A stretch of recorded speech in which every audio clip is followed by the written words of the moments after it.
Hey guys, welcome back. If you're new here, my name is Shawn. Welcome to my home. We are near lovely Cape Cod, Massachusetts, and it is an absolutely beautiful autumn day today. I have some fun things planned for today to share with you.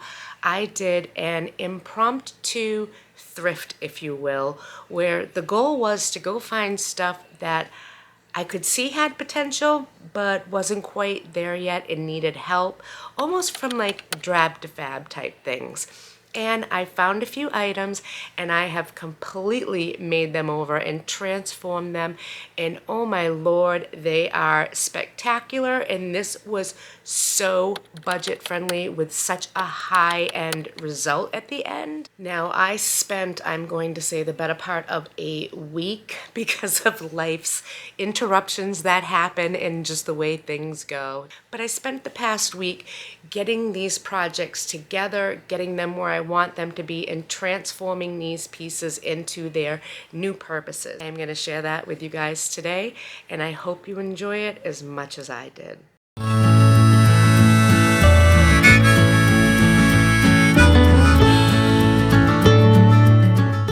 The first item I found were these adorable duck-shaped bookends for $3.49 for the pair, and I think they have the potential to be gorgeous. What really drew me to them were the glass eyes inside of them. I've actually never seen that before, but they don't really stand out in the state that they're in right now. So I'm going to change all that and make them fabulous. Since I'm going to be spraying these ducks to transform them, the first thing I want to do is protect these glass eyes. So I'm going to very carefully cover them with some low tack tape. Once I get it on there where I want, I am actually going to cut the circle of the eye out so that way there will be no overspray of any form that gets on these beautiful eyes. Once I have that done, I want to take a 220 grit sandpaper and just lightly go over the ducks. I just want to kind of remove any big imperfections. I'm not looking to make it perfectly smooth. They're not brand new bookends. I want to keep some of the character. And then once I get them all sanded, I actually like to use Crud Cutter to wipe everything down. That will remove all the dust really nicely. You don't need gloves to use this. It's a very gentle cleaner, but it also deglosses the project, prepping the surface completely for paint. And to have a great looking outcome, you have to start with a fabulous. You have to do the prep work to make it look good in the end. I'm going to tape up the bases of these projects because I want to keep them actual wood. I'm going to do a technique on them, and I want to protect that from any overspray that will definitely happen when I spray the ducks. So I'm just going to use some low tack tape and cover them up real good to protect them. Now I'm going to start spraying them. I am using a primer and paint all-in-one with a satin finish, and I am going to do light layers on these ducks. When you're working with a spray, you don't want to saturate and try to cover the area completely on the first try. You want to do them in very light layers and let each one dry in between. That will prevent any drips that happen. And if you do find yourself having a drip, just take a little piece of a paper towel and literally dab at it gently. It'll take it right out and you will smooth it over with the next coat. So definitely going to add probably about 3 or 4 layers onto these pieces before I am actually satisfied with the color. Now, although they're beautiful, these pieces are a little too stark white for me and they don't go with the aesthetic of my home. So I am going to give them a French country cottage vibe by using some Valspar antiquing gel. I actually really love this product. It is so easy and so forgiving. You just brush it on and you wipe it off. You leave it streaky in areas and you let it build up where it naturally would over time. And it really gives an aged patina to anything. I mean, look at the transformation these ducks are going through right now.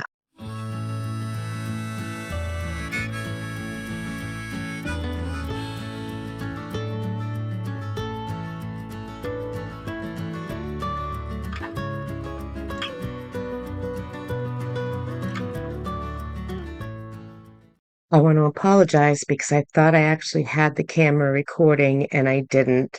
When it comes to the base of the bookends, all I did is remove the tape, and if you'll remember, it was the natural wood. I just reapplied that antiquing glaze and gently wiped it off. That helped to enhance the way the wood looked while also giving it detail in the grooves and making it just look really fabulous. It was the absolute perfect way to balance this piece out, and I think it looks amazing. I am obsessed. I am in love. I cannot believe that this was all one solid piece of wood, just this brown color before. Those gorgeous glass eyes were lost in it. This thrifted piece now looks like a very, very high-end piece, and I couldn't be happier with the outcome. It is brilliant. It is gorgeous, and I am obsessed. What do you guys think? Let me know in the comments down below.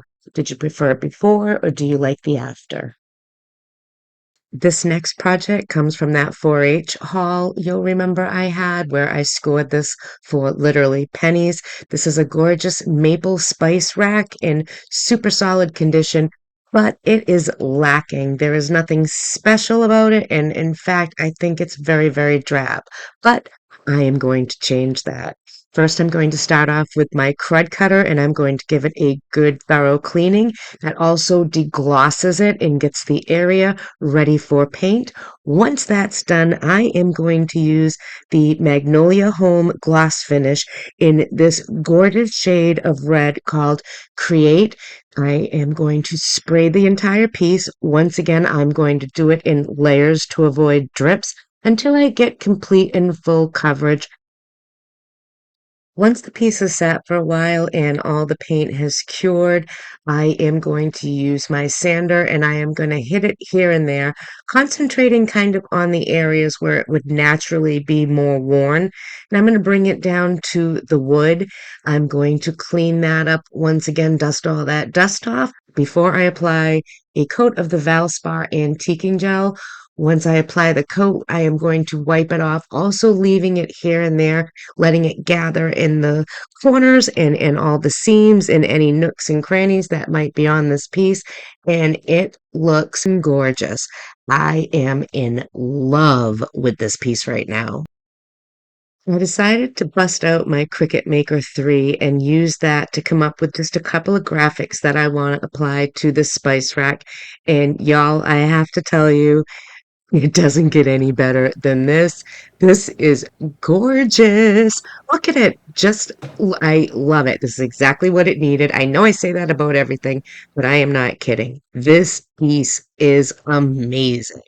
And the hardware on it is original. All I did is polish it up a little bit and put it back in there. Thought about changing it, but why mess with perfection? It looks great. What do you guys think about this one? Did you like it better as the maple spice cabinet, or do you love it in this new old world cottagey feeling spice cabinet? This next week to chic project is super easy and very, very quick. I found this gorgeous 14-inch by 26-inch vintage mirror at an estate sale for $5, y'all. They only wanted $5, and it really is a very nice, heavy, heavy mirror. It has a beautiful little wooden frame on it with gorgeous details, but the details are lost because the frame is all one color. So I am very simply going to add a few different layers to make this frame pop. And I'm going to start with my Valspar antiquing glaze. I'm going to get that all over this mirror, let it collect in all those grooves and divots that time has created. And then I'm going to gently wipe it off, removing it as I go, but allowing it to remain in the spots I want it to highlight. This is going to take a few days for it to dry because of the thickness of the glaze in some of those areas. So once it's dried completely, we will go over it with just a little bit of the rub and buff. I am not covering the piece in it. I am just very gently dry brushing it on here and there just to highlight the wood. Only in very certain spots, not a lot. I don't want this mirror to have this super metallic look, but I do want it to have a multi-dimensional, realistically aged look. And this all helps. All of these layers help from the lowlights to the highlights and everything in between. Just look at the difference in the details of this mirror now. A true from weak to chic. dimension, the age, it is all there. And this frame is now gorgeous. And I can't wait for you to see it hanging up. Now, this is not its permanent spot, but this is the spot I'm going to use to show you the mirror in its final phase. I think it came out so great, and this was such a quick and easy project. All of these projects have cost me nothing. I've been using the things I already have. It's just been the price of the project. So for $5, I now have a mirror that I find truly loaded with character. It's beautiful, and I can't wait to find the perfect placement for it in my house. What do you guys think of the mirror? Did you like it better before or after? I'm definitely going with after. This next project is actually my absolute favorite out of everything I've shown you so far, and you're about to see why. So I found these lackluster sconces that go on the wall. They're kind of a wrought iron, but not a expensive wrought iron, kind of like a made in China wrought iron, if you will. But I did like the shape that they had, and they were level and even. There was nothing truly wrong with them other than there was no oomph. They're just plain old wall sconces. But I had this amazing idea because I happen to have in my possession about 15 4-foot sections of a Victorian picket fence that was removed from a 100-year-old house. And these pickets are in a great condition to be used for many different types of things, including this project right here. So this is my idea. Watch it transform.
Well, what do you guys think? I mean, seriously, look at how gorgeous these came out. This project cost me $3.99 to make, and it absolutely looks like I paid over $85 for the pair from a catalog. Has a very high-end look, and what I really love about it is the fact that it truly is a vintage repurposed piece. Those pickets used to line someone's yard once upon a time, and now they embellish my walls with these gorgeous sconces and these beautiful plants. And I actually think the little detail of jute on the bottom and the vintage sticker on top really give it that shabby chic French country look. I am completely obsessed. What do you guys think? Do you love it or what? This next project is one that I actually really like as well. I found this gorgeous lantern for $4.99. And I mean, the lantern definitely costs more than $4.99, but the candle inside of it, which happens to be a battery operated candle with a real wax exterior, you guys. It's not plastic. This is a wax battery operated candle. So that alone, I'll guarantee you, costs more than $4.99. So this is already a total bargain, but it is a little too beachy looking for me. That's the vibe I get when I look at it, and I want to transform it into something that looks like it has been around here for a long, long time. So I'm going to do that by showing you this amazing technique to give you this chippy, crackled finish, and we are going to transform this lantern from weak to chic for literally $4.99. And this technique I'm going to show you is literally going to blow your mind. Now you're just gonna have to trust me and go with it for this project. So I am going to start with three different colors that I'm going to use on the base of this project. I'm going to use a black, I'm going to use a yellow, and I'm going to use this gorgeous like turquoisey color. And there is no rhyme or reason whatsoever, but I am going to apply these three colors all over the wood, inside and out. And in the end, it kind of looks camouflage to me, but that's exactly how it's supposed to look. And you gotta just trust me and stay with it. You will not believe the end result. Believe it or not, the next step to this project is to actually use Elmer's glue and apply that over the areas that we have painted in all those different base colors. You want to make sure that you get a nice even coat of it, not too thin, not too thick, but enough so that it has the opportunity to do the crackle, which, yes, this is going to be our medium, and this is going to create the most gorgeous chippy paint you have ever seen. While the glue is still wet, you want to apply your top color. And you want to apply this also in a thickish kind of coat. You don't want to go back and forth. You want to kind of do it 1 to 2 passes at most for full coverage because you don't want to disturb the glue underneath. You're actually just trying to lay the paint on top of that glue. Now just use a hair dryer on the highest setting and watch the magic happen. It will crackle right before your very eyes. It's actually really kind of neat to watch.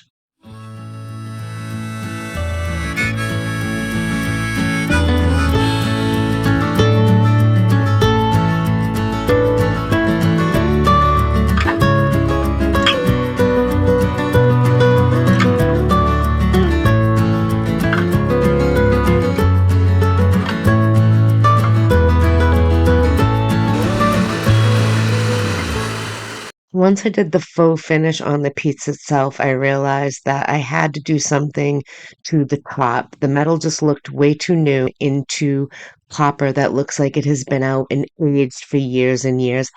And I am just going to use some acrylic paint to do that. And it's very, very easy. It's very forgiving. Anybody can do this technique. You don't have to be an artist.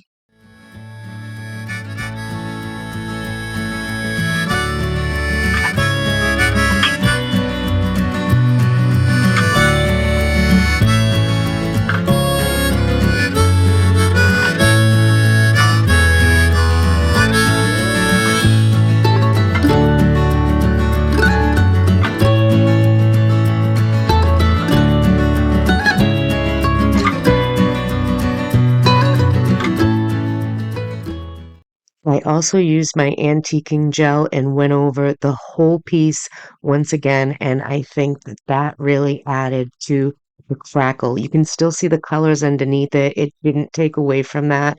It just gave it more depth. Gorgeous. I am so in love with this finish. This does not look like the same piece I started with. This is a absolute total for the record transformation. It is gorgeous. I also decided it was no longer going to be a lantern.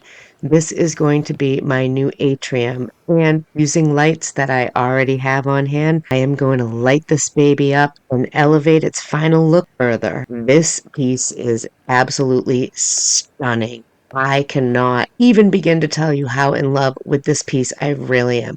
What do you guys think? Do you love it or what? I think it was made to be an atrium that lights up like this. What do you guys think?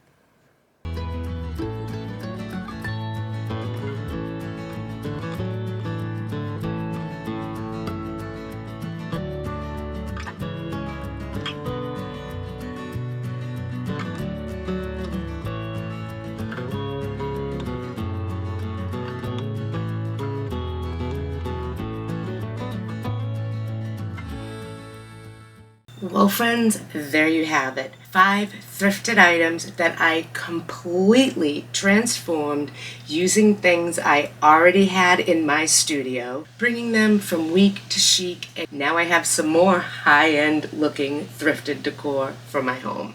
And trust me when I say that about 90% of my home furnishings and decor are all thrifted or antiques. Now, I realize the fact that I thrifted these items makes it a little bit difficult for you to replicate exactly. In fact, it probably isn't an option unless you find the exact same items I did. I hope what this video did do for you was to inspire you to find those thrifted bargains that have such hidden potential. Transform something, salvage something, give something an entirely new purpose in life. Blow your own mind and exceed your own expectations with your own creativity. And by doing this, you will be able to create a beautiful home that looks very high-end on a very realistic thrifted budget. And that, my friends, is the art of a carefully thrifted home. Now, I am dying to know which of these pieces that I transformed today are your favorite. Which one speaks the loudest to you and made you go, oh my gosh, I cannot believe that's the same piece. Now, for me, it's incredibly hard to pick just one because honestly, they all look nothing like they did when they started, and I am super happy with the outcome of them all. But if I had to pick just one, I would honestly have to say that the lantern turned atrium is my absolute favorite. That project transformation really exceeded my own expectations, and I am over the moon thrilled with the end result. I'm literally obsessed with it, to the point where I want more of these. So you can bet your bottom dollar I am going to be on the lookout for more lantern bargains. But to be perfectly honest, I am also super impressed with the Victorian picket fence revamp and turning them into those gorgeous wall sconces. I'll be on the lookout for more of those types of generic basic wall sconces so that I can make more of these. I think my sister-in-law would love a pair. Now, I'm also pretty sure that I know where those wall sconces are going to end up in my house. I was kind of looking around last night, really trying to find the permanent places for everything that I revamped, and I came up with an idea for where to put those wall sconces. But in order for me to put them there, I'm going to have to do a project on an existing piece of decor, give that a transformation so it all looks like a cohesive vignette, if you will. That's a video for another day, so be sure to stay tuned and make sure you hit that subscribe button. And also give this video a like and a comment of more, please, if you would like to see more video content where I show how I can transform and revamp furniture and decor into gorgeous pieces for my home. As always, thanks so much for visiting with me today, and I will see you guys again real soon. Bye.